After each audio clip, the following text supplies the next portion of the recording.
Roman Abramovich removes Chelsea's security blanket after swallowing £1.5 billion cost.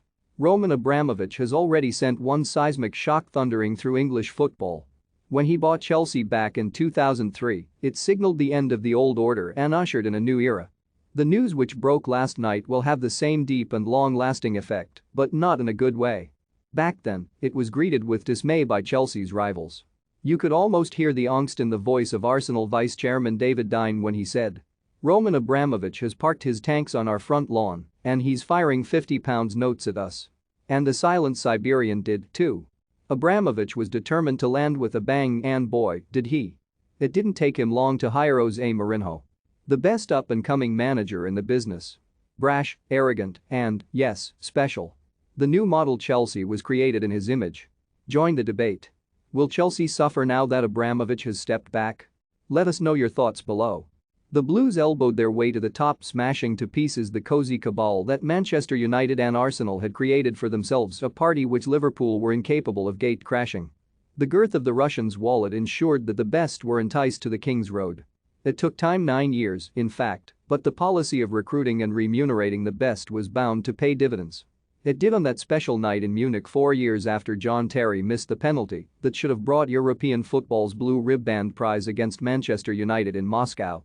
But nights like that one in Bavaria and the evening in Porto recently when Kai Havertz defeated Manchester City could now be successes that supporters cling to as examples of the good old days.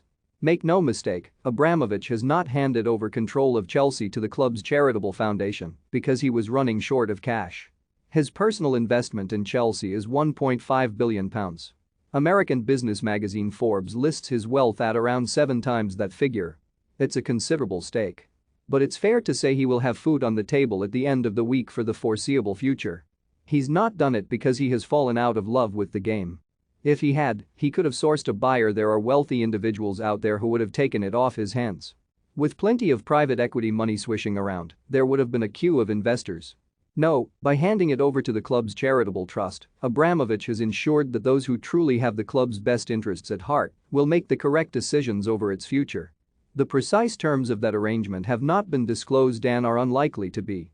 But it's highly likely that the foundation will be unable to sell on the club. What it means for the here and now, however, is that Chelsea no longer has the financial backing of an oil oligarch to call upon. The Blues enjoyed success. But it all came at a price, and that price was £1.5 billion. Supporters never see it, of course, because the main man swallows the cost. That won't be an option going forward. Chelsea may be among the big hitters of the moment, but for how long now that their security blanket has been removed? It was a surprise when Abramovich landed in English football.